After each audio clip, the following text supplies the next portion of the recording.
Praise lord. ఒకసారి అందరం లేద్దామా దేవుడి సన్నిధిలో? ఒకసారి అందరం లేద్దాం. కళ్ళు మూసుకొని అందరం రెండు చేతులు ఎత్తి తండ్రి వందనం. కళ్ళు మూసుకోవాలి, అందరు కళ్ళు మూసుకోవాలి. తండ్రి వందనం, తండ్రి స్తోత్రం, తండ్రి ఆరాధన, యేసయ్యా వందనం, యేసయ్యా స్తోత్రం, యేసయ్యా ఆరాధన, ఆత్మదేవా వందనం, ఆత్మదేవా స్తోత్రం, పరిశుద్ధాత్మదేవా ఆరాధన. అలానే కళ్ళు మూసుకోండి దయచేసి ప్రతి ఒక్కరు. Thank you Jesus, praise you Jesus, we adore you Jesus. ప్రభువా, ఈ రోజును బట్టి నీకే సమస్త ఘనత మహిమ ప్రభావములు చెల్లిస్తూ అయా మేమందరం నీ సన్నిధికి వచ్చినావు ప్రభువా. అయా నీ బిడ్డ ద్వారా మమ్మల్ని పిలుచున్నావు ప్రభువా. అయా నువ్వు ఏదైనా సరే మేము అడిగింది ఇస్తామని నమ్మకంతో అయా మేము ప్రార్థిస్తూ ఉన్నాము. నీ చిత్తం అయితే ప్రభువా, నీ చిత్తం అయితే ప్రభువా, మా హృదయంలో ఏముందో ఒక్కసారినైనా మాతో మాట్లాడండి. మేమేం సరి చేసుకోవాలో మాతో మాట్లాడండి ప్రభువా. అయా మేము ఎలా జీవించాలో, నీకు మహిమ ఎలా తేవాలో మాతో మాట్లాడండి ప్రభువా.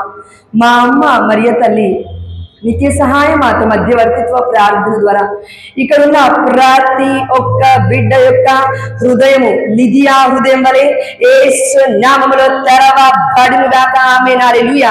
అపోస్తల కార్యములు 16:14 ప్రకారం ప్రభువా, ప్రతి హృదయాన్ని నా తల్లి నువ్వు చూస్తున్నావు. ఈ సమయంలో మా హృదయాలను యేసునాథుని తిరు హృదయానికి అంటగొడుతూ ప్రభువా అయాను మాతో మాట్లాడు ప్రభువా. అయాను మమ్మల్ని దర్శించు నాయన. అయా మా దేహాలను నా తండ్రి ముట్టు ప్రభువా. యేసయ్య రక్తములు నాయన ప్రతి ఒక్కరము కడగబడుదురుగాక నా తండ్రి. ఆమేన్, హల్లెలూయా. నేను చెప్పిన వాక్యం తర్వాత మీరు ఆమేన్ అని చెప్పండి. ఆమేన్ అనగా దేవుడే. కళ్ళు మూసుకోవాలి ప్రతి ఒక్కరు. 1 యోహాను 1వ అధ్యాయం 7వ వచనం ప్రకారము మన పాపముల కొరకు యేసు వారు తన రక్తాన్ని చిందించి మనందరి యొక్క పాపాలను శుద్ధీకరించను. ఆమేన్, ఆమేన్, ఆమేన్. అపోస్తల కార్యములు 1వ అధ్యాయం 8వ వచనం ప్రకారం పరిశుద్ధాత్మ మీ మీదకి వచ్చినప్పుడు మీరు శక్తిని పొందుకుందురు. ఆమేన్, ఆమేన్.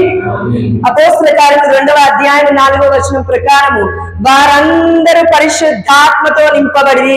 ఆమేన్. మనమందరం పరిశుద్ధాత్మతో నింపబడితిమి. ఆమేన్. yes lord, thank you jesus, praise you jesus, we adore you jesus. అమ్మా మా మరియ తల్లి నిత్య సహాయ మాత మధ్యవర్తిత్వ ప్రార్థన ద్వారా మేము అడిగిన ప్రతిది ప్రభువా లూకా 12:12 ప్రకారం ఈ గడియలో నువ్వేం మాట్లాడాలనుకుంటున్నావు మాతో నాతో కూడా ప్రభువా నువ్వేం మాట్లాడాలనుకుంటున్నావు తీసుకునే జ్ఞానమును ఆ యొక్క తీసుకునే హృదయాన్ని మా అందరికీ దయచేయమని నజరేయుడైన యేసు నామములో మేము అడిగినవన్నీ పొందుకుంటామని విశ్వసిస్తున్నాము మా ప్రియ పరలోకపు తండ్రి. ఆమేన్, ఆమేన్, ఆమేన్. అలానే నిలబడండి దయచేసి. ఎందుకంటే దివ్య సప్రసాద నాదుడి ముందు మనం ఉన్నాం. అవునా? ఎవరు ఆయన? యేసువారు. ఎవరు? మొన్ననే మనం పునరుత్థాన పండుగ జరుపుకున్నాము. ఈ ప్రపంచంలో ఎవరైనా ఇంకా ఎవరైనా చనిపోయిన తర్వాత నేను దేవుణ్ణి అని ఉత్థానం అయ్యారా? ఎవరైనా మీకు తెలిసిన వాళ్ళు ఎవరైనా ఉన్నారా? ఆయన ఎవరు? ఒకే ఒక్కరు. ఆయన పేరేంటి? దేవుడు. యేసుప్రభుల వారు మన రక్షకుడు, మన బోధకుడు, మనకి సమస్తమై ఉన్నాడు. అంత మాత్రమే కాదు, మన సృష్టికర్త అయి ఉన్నాడు. అందుకే ఈ భూలోకాలను ప్రతిదాన్ని సూర్య చంద్రుని సమస్తాన్ని సృష్టించిన దేవాది దేవుడి సన్నిధిలో ఉన్నప్పుడు ఫోన్లు పట్టుకోకూడదు. మన ఆలోచనలు మొత్తం ఇక్కడే ఉండాలి. ఎందుకంటే మనం అందరం బ్రతుకున్నామా లేదా? బ్రతుకున్న వాళ్ళందరూ ఒక్కసారి క్లాప్స్ కొడదాం దేవుడికి. ఎందుకంటే 150వ కీర్తన 6వ వచనం సెలవిస్తుంది, బ్రతికి ఉన్న ప్రాణులెల్లా దేవుని స్తుతించుదురుగాక. మనమందరం బ్రతికి ఉన్నాం కదా, ఇది మొట్టమొదటి సాక్ష్యం. గట్టిగా పెట్టండి దేవుడికి. మనమందరం still we are alive, still we are alive. నేను వస్తున్నప్పుడు అండి ఒక దగ్గర యాక్సిడెంట్ చూశాను. ఇలా బస్సు వస్తూ ఉంది, అలా వాళ్ళు వెళ్ళిపోతూనే ఉన్నారు. ఎవరేం పట్టించుకోవట్లేరు. ఎందుకంటే అంబులెన్స్ వస్తుంది కదా. ప్రియమైన దేవుడి బిడ్డలారా, ఈ రోజులలో ఎన్నో ప్రమాదాలు, ఎన్నో రోగాలు, ఎన్నో వ్యాధులు, ఎన్నో ఇబ్బందులు. అంతెందుకండి, ఇవన్నీ పక్కన పెడితే ఇక్కడ ఉన్న ఒక 2-3 కూడా సూసైడల్ థాట్స్ తో వచ్చారు. నిన్నటి రోజున నువ్వు ఇంట్లో మాట్లాడిన మాటలు కూడా ఇవే, నేను చచ్చిపోతాను, నువ్వు మంచిగా చూసుకోపోతే అని ఇక్కడ ఉన్న కొంతమంది స్త్రీలు 2 లేక 3 మాట్లాడారు. ఎవరు? పరిశుద్ధాత్మ దేవుడు చెప్తున్నాడు. ప్రియమైన దేవుడు బిడ్డలారా, అలాంటి పరిస్థితికి మనం వచ్చేసామంటే, ఆందోళనలో మనం ఉన్నామంటే దానికి అర్థం ఏంటంటే దేవుణ్ణి ఆరాధించకపోవడమే. చేయాల్సిన పని మనం సక్రమంగా చేయకపోవడమే బంధకం. దేవుణ్ణి, నిజమైన దేవుణ్ణి మనం స్తుతించి ఆరాధించకపోవడమే, ప్రార్థించకపోవడమే దుఃఖం. ఎందుకంటే మీరు ఒక తల్లిదండ్రులుగా ఉన్నప్పుడు మీ పిల్లలు మంచిగా ఎదగాలనుకుంటారా? అమ్మ దయచేసి నిలబడే చాతైన వాళ్ళందరూ నిలబడండి.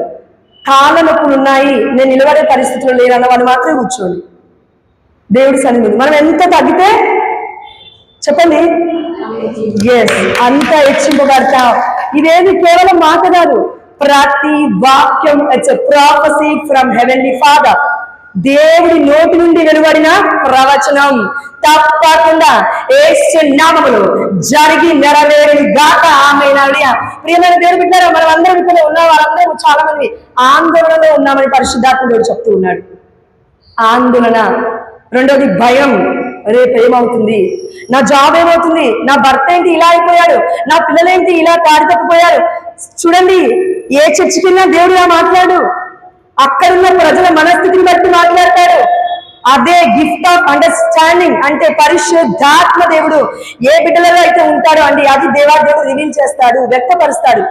కాబట్టి ప్రియమైన దేవుడు బిడ్డలారా, ఇక్కడ ఉన్న మనందరిలో కూడా దేవాదేవుడు చెప్తున్నాడు, ఈవెన్ చాలా పెద్దవాళ్ళు కూడా పాప మన్నింపు లేదు, పాప క్షమాపణ లేదు. ఒక చిన్న పాట పాడుకుని మనం కూర్చున్నాం దాని తర్వాత. ఎందుకంటే అలజడిలో ఉన్నాము, ఆందోళన ఉన్నాము, కొంతమంది అయితే అనుమానంలో ఉన్నారు భర్త మీద, భార్య మీద. ఇవన్నీ మనము దేవుడి సన్నిధికి వస్తే ఇవన్నీ ఉంటాయా పోతాయా? చెప్పాలి, నమ్మకంతో చెప్పాలి, తప్పకుండా నెరవేరుతుంది. ఆమేన్. హల్లెలూయా. నమ్మకంతో విశ్వసించుట నీ వలనైతే, నమ్ముట నీ వలనైతే, నమ్మువానికి సమస్తము సాధ్యము. If you believe you will see the glory of God. John chapter 11 verse 10 says, 40 says, యోహాను సువార్త 11వ అధ్యాయం 40వ వచనం ఇలా సెలవిస్తుందండి, నువ్వు విశ్వసించినట్లయితే, దేవుడు నీ భర్త గురించి మాట్లాడట్లేడు, ఇక్కడికి రాని వ్యక్తి గురించి దేవుడు మాట్లాడట్లేడు. నువ్వు విశ్వసించినట్లయితే, దేవుడి సన్నిధికి వచ్చిన నీవు విశ్వసించినట్లయితే, నువ్వు వెళ్ళేసరికి పరిశుద్ధాత్మ దేవుడు తన కంట్రోల్ తీసుకుంటాడు కుటుంబాన్ని. Amen. Hallelujah. Let's believe in the mighty name of Jesus, prophecy of God from above. ప్రియమైన దేవుడి బిడ్డలారా, మనం అందరం కూడా దేవుడి సన్నిధిలోకి ఎందుకు వచ్చామంటే ఆనందించడానికి వచ్చాం. చెప్పండి, ఆనందించడానికి వచ్చాం. మనం ఇలా ఉండడం దేవుడికి ఇష్టం లేదు. దేవుడికి మనల్ని బాధ పెట్టడం ఇష్టమా? చంపేయడం ఇష్టమా? హింసించడం ఇష్టమా? లేదు. మనందరి యొక్క జీవితంలో అంధకారం ఉంది. యేసు ప్రభువు పునరుత్థానుడయ్యాడు అంటే ఏంటి? వెలుగు పొందాడు. ఆమేన్. హల్లెలూయా. ప్రతి అంధకారపు శక్తులను సమాప్తమైనదని ఒక్క మాట దేవాదేవుడు పలికాడు. అందుకే ప్రియమైన దేవుడి బిడ్డలారా, ఇక్కడ ఉన్న మనలో చాలా మందిని ఇలా అంటూ ఉన్నాము, చాతబడి శక్తులు ఉన్నాయండి, మా మీద ఎవరో ఏమో చేస్తున్నారండి, భార్యాభర్తలు హ్యాపీగా ఉండకుండా చేస్తున్నారండి. ఈ రోజులలో క్యాథలిక్ 4 తరాల నుంచి అయినప్పటికీ కూడా మాట్లాడుతున్న మాటలు ఏంటంటే సాతాను మాటలు, దెయ్యాల మాటలు. చూడండి, ఇంత మంచి సన్నిధిలోకి వచ్చాం మనం. దేవుడు ఉన్నాడంటే నమ్ముతామో లేదో కానీ ఇదే ప్లేస్ లో దెయ్యం ఉందంటే నమ్ముతాం. అవునా కదా? దెయ్యం ఇక్కడే ఉన్నట్టు వెళ్ళిపోతారు చాలా మంది కూడా. మన పక్కనే దేవుడు ఉన్నాడు, మనలోనే దేవుడు ఉన్నాడు అంటే మనలో ఎంతమంది నమ్ముతామండి? అంతెందుకు, మీరున్న ఇంట్లోనే దెయ్యం ఉందంటే ఇల్లు విడిచిపెట్టి వెళ్ళిపోతారు, కానీ అక్కడే దేవుడు ఉన్నాడంటే ఎంతమంది ఉంటారు? ప్రియమైన దేవుడు బిడ్డలారా, మారాల్సింది ఇల్లులు కాదు, హృదయాలు. మారాల్సింది ఏంటో ప్రజలు కాదండి, మన పరివర్తన, ప్రవర్తన. మన కూడా కాదు, నేను అనే నేను మారితే పచ్చకామలు ఉన్నవాడికి లోకమంతా పచ్చగానే కనబడుతుంది, పరిశుద్ధంగా ఉన్న వాళ్ళకంతా పరిశుద్ధంగానే కనబడతారు జనాలు. ప్రియమైన దేవుడి బిడ్డలు, అందుకే దేవాదేవుడు చెప్తున్నాడు, మీరు ఆందోళన చెందడానికి నేను మిమ్మల్ని ఈ సన్నిధికి పిలవలేదు. ఆందోళనతో వచ్చిన వాళ్ళు తిరిగి ఆనందంగా వెళ్ళబోతున్నారు. Amen. Hallelujah. If you believe the glory to God by clapping your hands. ప్రియమైన దేవుడి బిడ్డలారా, చాలా మందికి చేతులు లేవు, చాలా మందికి నోరు లేదు, చాలా మందికి చెవులు లేవు, చాలా మంది గుడ్డి వాళ్ళు, చాలా మంది కుంటి వాళ్ళు. They cannot glorify God with their bodies, but we have every organ proper గా వర్క్ అవుతుంది, అన్ని అవయవాలు మంచిగా పనిచేస్తున్నాయి, అలాంటప్పుడు దేవుడికి మహిమ ఇవ్వకపోతే ఎలా అండి? అందుకే ఒక చిన్న పాట పాడుకుందాం ఆనందంగా ఉండడానికి, ఓకేనా? దేవుడి సన్నిధికి వచ్చింది మనం అందరము ఆనందించడానికి. నేను చెప్పట్లేను, కీర్తనాకారుడు 2వ అధ్యాయం 12వ వచనం ఇలా సెలవిస్తుంది, దేవుణ్ణి ఆశ్రయించు వారు ఆనందింతురు. చెప్పండి, దేవుణ్ణి ఆశ్రయించు వారు ఆనందింతురు, దేవుణ్ణి ఆశ్రయించు వారు ధన్యులు అని 5వ కీర్తన 11వ వచనం సెలవిస్తుంది. మరి మనం అందరము ధన్యులమే కదా. ఎంతో మంది బిడ్డలు ఈ రోజులో వాళ్ళ పనులు వాళ్ళు చేసుకుంటూ ఉన్నారు, కానీ మనం మాత్రమే దేవుడు నాతో మాట్లాడతాడని నమ్మకముతో ఈ సన్నిధికి వచ్చాం. నమ్మకస్తుడు మన తండ్రి, నమ్మిన ప్రతి బిడ్డకి సమాధానం ఇచ్చే పంపిస్తాడు ప్రేమ దేవుడు బిడ్డారా. కాబట్టి దయచేసి మన బాధని, మన అన్నిటిని కొద్దిసేపు మర్చిపోదాం దేవుడి సన్నిధిలో. అప్పుడే పరిశుద్ధాత్మ దేవుడు దిగొస్తాడు. పరిశుద్ధాత్మ దేవుడు మనలోకి దిగొస్తే ఆనందం ఉంటుంది.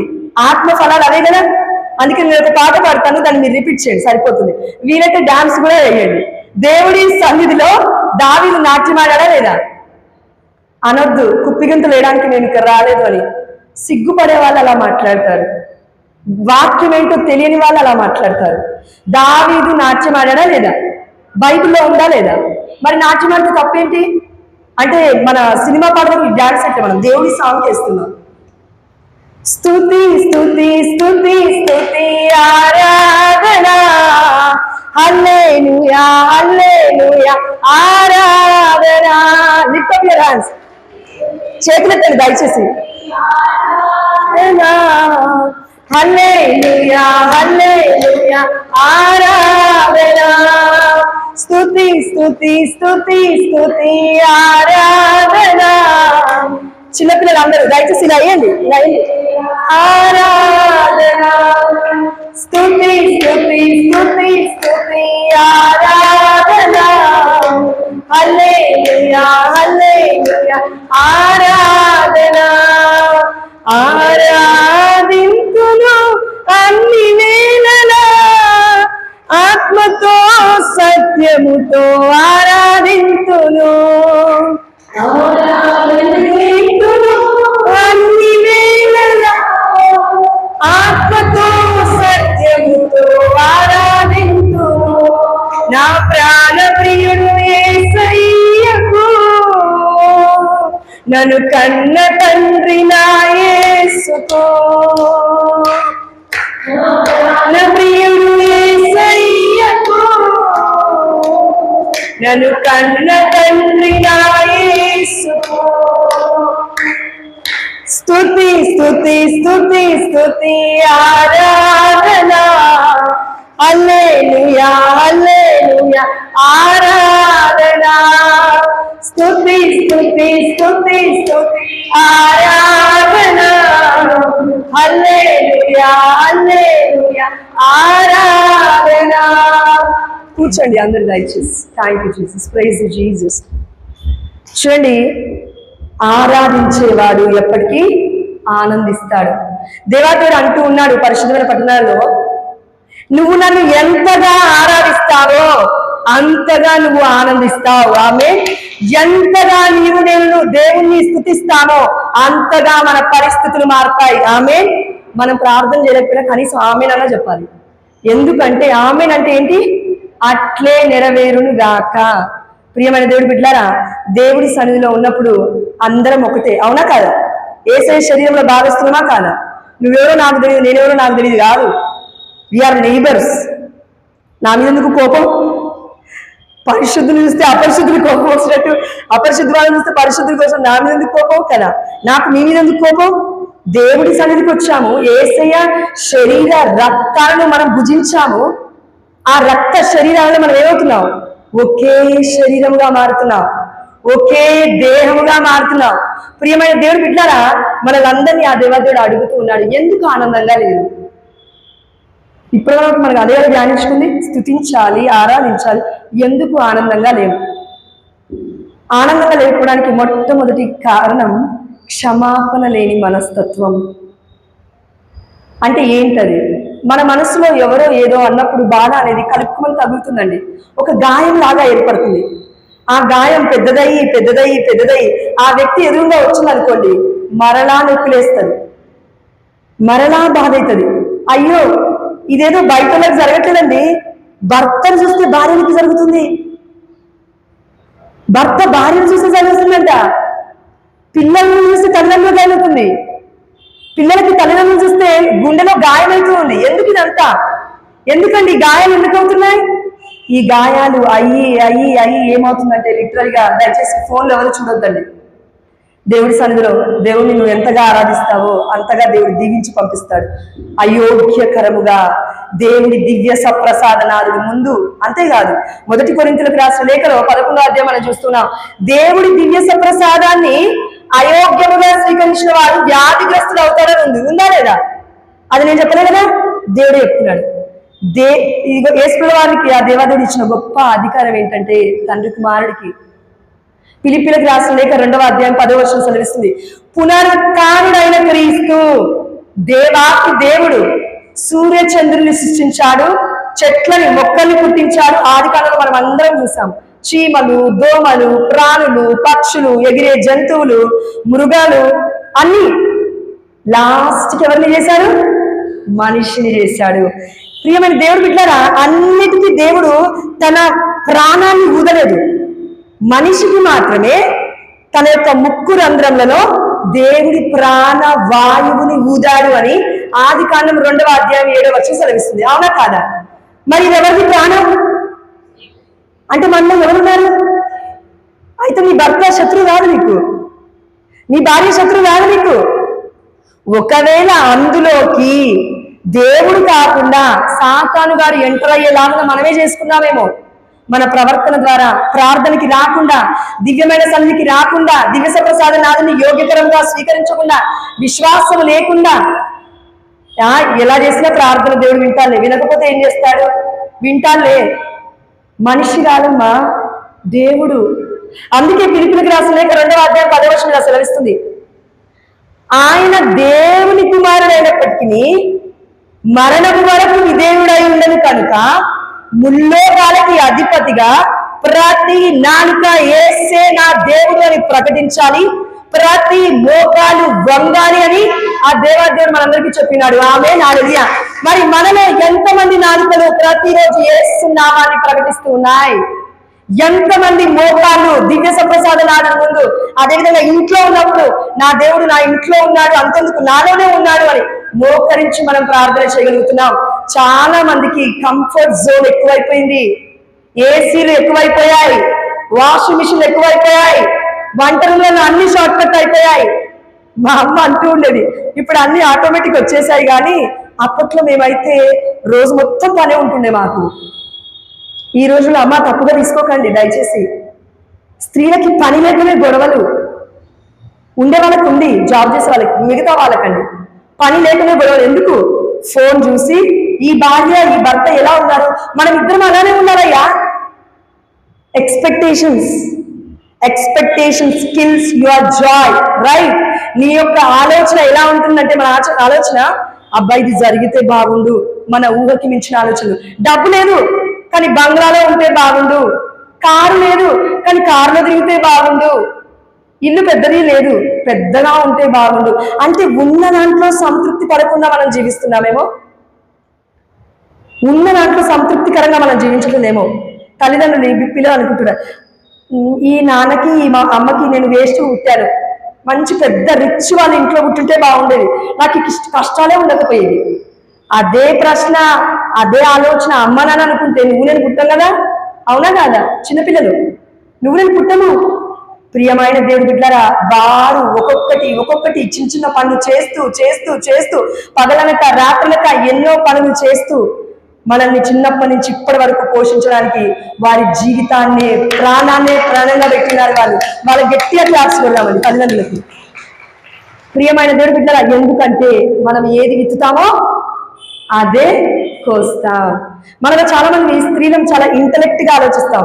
దేవుడి దగ్గర ఇంటలెక్ట్ పనికిరాదు, గాడ్లీ విజ్డమ్ కావాలి. దానికి అర్థం ఏంటంటే, ప్రియమైన దేవుడి బిడ్డారా, నేను మా అత్తమ్మని మా మామయ్యని బాగా చూసుకోను, కానీ మా అన్నయ్య భార్య మా అమ్మ మా నాన్నని బాగా చూసుకోవాలి. లేదంటే మా వదిలిని అన్ని బూతుమాటలు మాట్లాడతాను నేను. ప్రియమైన దేవుడు బిడ్డలారా, నా భర్త నన్ను బాగా చూసుకోవాలి, నా భర్త నన్ను మంచిగా బయటికి తీసుకెళ్ళాలి, కారులో తిప్పాలి అని అనుకున్న నువ్వే వదినని అన్నయ్య కారులో తీసుకెళ్తుంటే ఓర్వలేకపోతూ ఉన్నాం. తల్లిదండ్రులు కూడా మామూలుగా లేదండి, అందరూ అనేట్లేదు. కొంతమంది అమ్మ మంచి చెడు రెండు ఉంటాయా లేదా ఈ ప్రపంచంలో? ఉంటాయా లేదమ్మా? చెప్పాలి. అయ్యా మీరు ఎక్కడ పెద్దగా ఉంటాయా లేవా? ఉంటాయి. మంచి చెడు ఉన్నప్పుడు అండి దేవుడు అంటున్నాడు, ప్రతి కీడుని కీడు చేత కాక మేలు చేత జయించు. ఆమేన్, హల్లెలూయా. ఇది చిన్న బాధే, కానీ చాలా కష్టం చేయడానికి. ఎలా? భర్త తిట్టినా పడాలి. మా అమ్మ చెప్పింది. ఈవెన్ బైబుల్ చదివిన తర్వాత నాకు అర్థమైంది. అంటే మొన్న రీసెంట్ గా చదివాను కాబట్టి అర్థమవుతుంది. మా అమ్మ చెప్పిన బుద్ధి మాటలన్నీ నాకు ఇప్పుడు అర్థమవుతున్నాయి. ఎవరికి అమ్మ నాన్న ఏదైనా అన్నా పడాలి, అత్త మామని ఏదైనా అన్నా పడాలి, భర్త కొట్టినా పడాలమ్మా. యజమాని ఇంటికి కొంతమంది భర్తలు భార్యలు కొడుతుంటే భర్తలు పడట్లేదు ఈ రోజులలో. చెప్పండి అమ్మా, అబద్ధం చెప్పొద్దు మీరు. కొంతమంది జాబ్ చేసే స్త్రీలు ఒక మాట కాకపోతే 10 మాటలన్నా భర్తలు పడుతున్నారండి. ఎందుకు పడుతున్నారు? ఇక్కడ ఉన్నారు ఒకరిద్దరు అంత మంచోళ్ళు. ఎందుకంటే అమ్మ నాన్న పెంపకం. ఆమెలో నన్ను చూడయ్యా అని అమ్మ చెప్పింది. అందుకే భర్త భార్యని విడిచిపెట్టుకోకుండా అలా హత్తుకొని పట్టుకొని జీవిస్తూ ఉన్నాడు. చూడండి, ఏదైనా సరే అండి, తెగేదాకా లాగకూడదు. ప్రియమైన దేవుని బిడ్డలారా, ఇక్కడ ఒక 2 కుటుంబాలు, 2 భార్యాభర్తలు ఉన్నారని దేవుడు చెప్తున్నాడు. దేవుడు 2 భార్యాభర్తలు గొడవలు ఎక్కువగా అవుతున్నాయి. నువ్వు దేన్నైనా సరే తెగేదాకా లాగకూడదు. తిట్టాడా, కొట్టాడా, వెళ్ళు, సారీ, మళ్ళీ ఆయన వచ్చి సారీ చెప్తాడు. మేబీ ఒకరోజు పడుతుందేమో నీ భర్తకి. ఆయన ఎమ్మటే నీలాగా యాక్ట్ అవ్వలేడేమో అమ్మ, ఎమ్మటే నీలాగా నాలాగా ప్రవర్తించలేడేమో, ఎమ్మటే నీలాగా నాలాగా క్రీస్తు ప్రేమని అలా ప్రకటించలేదేమో. నువ్వు నీకు నాకు పరిశుద్ధమైన దేవుడు అంటే తెలుసు కదా, దేవుడు ఒకరే అని తెలుసు కదా. ప్రతిరోజు చర్చకు వస్తున్నావా? కొంతమందిని ప్రతి సండే చర్చకు వస్తున్నావా? కొంతమంది భర్తలు రావట్లేదు, అవునా? కొంతమంది భర్తలు చర్చకు వస్తున్నారా? కొంతమంది భార్యలు రాకపోతుండొచ్చు, లేదంటే తల్లిదండ్రులు వస్తున్నారా? పిల్లలు రాకపోతుండొచ్చు. వచ్చిన వాళ్ళు నేర్చుకోవాల్సింది ఏంటంటే భరించే ప్రేమ, క్రీస్తు ప్రేమ. అదే కల్వరి ప్రేమ. ఒక్కసారి దేవుడికి క్లాస్ వెళ్ళాలి, ఒక్కసారి. ఎందుకంటే 1 కొరింథీ 13వ అధ్యాయంలో ఉంది, ప్రేమ సహనము కలది, ప్రేమ దయ కలది, ప్రేమకి డంబం ఉండదు, ప్రేమకి అసూయ ఉండదు, ప్రేమకి హెచ్చు తగ్గులు ఉండవు. ప్రేమ లేదు నువ్వే వచ్చి సారీ చెప్పాలి, నువ్వే నా మీద కాళ్ళ మీద పడాలి, నువ్వే నన్ను మొక్కాలి, ఇలాంటివన్నీ ఉండదండి. ప్రేమ ఏం చేస్తుందంటే మొదటిగా నేను వెళ్తాను, మొదటిగా నేను చెప్తాను సారీ. మా నాన్నకి మా అమ్మకి పెద్దోళ్ళు కదా, అయ్యో నన్ను పోషించారు కదమ్మా 20 ఏళ్ళు 25 ఏళ్ళు, ఒక మాటగానే వెళ్ళి ఎగ్జామ్స్ లో మార్క్స్ తక్కువగా వచ్చాయని గట్టిగా తిట్టగానే బాధపడిపోతున్నా. ప్రియమైన దేవుడు బిడ్డారా, చాలా మంది మన ఆలోచనలు మారాలి, మన బుద్ధి మారాలి. అరే ఏది మాట్లాడుతున్న కుటుంబ సభ్యులు నెగిటివ్ గా తీసుకుంటున్నామండి మనం అందరం. దానికి కారణం ఏంటి తెలుసా? ఇక్కడున్న చాలా మందిని కుటుంబ ప్రార్థన ఒకప్పుడు చేశాము, ఇప్పుడు మర్చిపోయాము. ఒకసారి గట్టిగా క్లాప్స్ కొడదాం అందరూ లేవడానికి. ఎందుకంటే ప్రియమైన దేవుడు బిడ్డారా, ఒకప్పుడు కుటుంబ ప్రార్థన చేసినప్పుడు మన కుటుంబాలు ఎలా ఉన్నాయి ఒకసారి ఆలోచించండి కళ్ళు మూసుకొని. ఒకప్పుడు మనం ఫ్యామిలీ ప్రేయర్ చేసినప్పుడు మన కుటుంబాలు ఎలా ఉన్నాయి? జపమాల ప్రార్థన చేసినప్పుడు మన కుటుంబాలు ఎలా ఉన్నాయి? ఇప్పుడు ఎందుకు ఇలా ఉన్నాయి? దానికి కారణము డివైడ్ అయిపోయామేమో, విభజింపబడ్డామేమో. కొడుకు కొడుకు సపరేటు, కూతురు అల్లుడు సపరేటు, నేను నా భర్త సపరేటు, మళ్ళీ భర్త భార్య కూడా సపరేషన్. దేవుడు క్లియర్ గా చెప్తున్నాడండి. మత్తయి సువార్తలో 18-19 అధ్యాయం ఉంటుంది. ఎక్కడైతే 2 లేక 3, చెప్పండి అమ్మా, ఫిల్ చేయండి.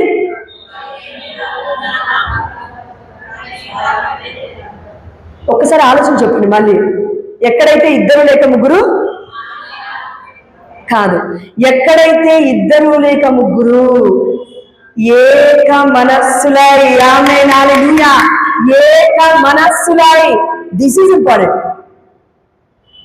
ఇప్పుడు ఒక ప్లేయర్, నాకు అంత గేమ్స్ గురించి తెలియదు కానీ క్రికెట్ తీసుకుందాం. క్రికెట్ లో అందరూ ఆడాలి, అవునా కాదా? అందరూ యాక్టివ్ ఉంటేనే ఆ గేమ్ గెలుస్తారు. కానీ ఆ 2 టీంలకు తెలుసు ఒక్క టీం మాత్రమే గెలుస్తుంది, ఇంకొక టీము ఓడిపోతుంది అని. మనకు కూడా తెలుసు మన జీవిత ప్రయాణంలో మంచి ఉంటుంది, చెడు ఉంటుంది, గెలుపు ఉంటుంది, ఓటమి ఉంటుంది. అంత మాత్రమే చచ్చిపోమని దేవుడు చెప్పట్లేడు. బాధలు ఉంటాయి, కష్టాలు ఉంటాయి, సుఖం ఉంటుంది, కన్నీరు ఉంటాయి, అంత మాత్రమే చచ్చిపోమని దేవుడు చెప్పట్లేడు. ప్రియమైన దేవుడు బిడ్డలారా, ఆ దేవదేవుడు చెప్తున్నారు, ఇద్దరు బిడ్డని ఆ దేవదేవుడు ఇక్కడ ఈ సమయంలో స్వస్థపరిచినాడు. ఆమె ఎలాంటి మెంటాలిటీ నుంచి అంటే, నేను నా వల్ల అవ్వదు, ఇక నేను నా భర్తను విడిచిపెట్టి వెళ్ళిపోతాను అనుకునే పరిస్థితిలో ఇద్దరు భార్యలు ఇక్కడ ఉన్నారు. ఇది నిజం.